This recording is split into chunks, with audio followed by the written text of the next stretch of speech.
Hello, good morning, good morning, good morning, good morning mga kapatid, mga kapatid. Nais ko muna kayong batiin ng magandang umaga sa inyong lahat, OFW katulad ko. Good morning sa inyo. Good afternoon, good evening sa inyong lahat. Saan man kayo naroon.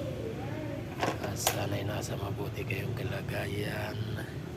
So ngayon mga kapatid, sa unang araw ng linggo, Sabado dito sa Saudi Arabia, mayroon na naman tayo gagawin. Isang Armada Nissan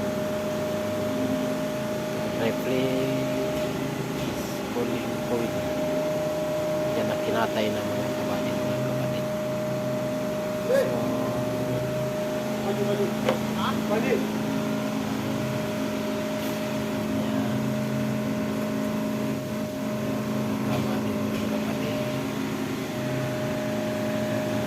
evaporator nya nakaba ni mga kapatid. Yan.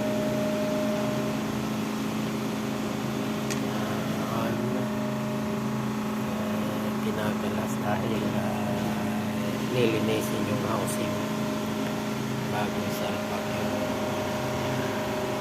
ito yung cooling coil, evaporator, ito yung heater core, ito yung blower, yan mga kabady, itong filter yan mga kabady, saka ito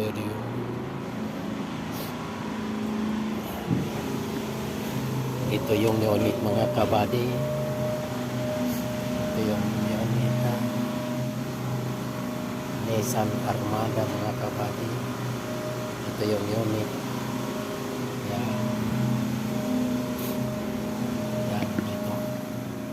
Ito naman, wala na yung dashboard mga kabady. Yan. Malinis na. Pati yung steering wheel tanggal na. So yan kabady. Yan siya. Mamaya siguro mamayang hapon may install nito. I-update ko na rin kayo mamayang hapon. So yun, shout out sa inyo lahat mga kabady, mga kapatid, yung mga followers, non-followers ko, at saka yung mga masusugid kong taga-subaybay sa akin mga video mga kabady, mga kapatid, yung masisipag na mga wristbacker, shout out sa inyo mga kabady, mga kapatid. FB friend, Rails, saan man tayong naroon ngayon, sana ay nasa mabuti tayong kalagayan lahat, na walang anumang suliranin na hinaharap o harapin.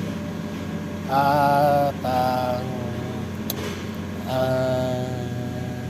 shout out na rin sa inyo lahat at advance Merry Christmas and Happy New Year in advance mga kabady, mga kapatid. So yun lang mga kabady, mga kapatid, maraming salamat sa inyo at sana ay hindi kayo magsawa sa pagsubaybay sa aking mga video, na sana ay nabigyan ko kayo ng saya o aral man. Kung meron man kayong aral na pupulot sa aking mga video, o meron din kayong katanungan, itatanong, huwag kayong mahiyang magtanong mga kabady, mga kapatid, sa isasagutin ko sa abot ng aking mga makakaya mga kabady, mga kapatid, tungkol sa electrical mga kabady, mga kapatid. Okay mga kabady, mga kapatid, bye bye, sa muli nating vlog mamaya.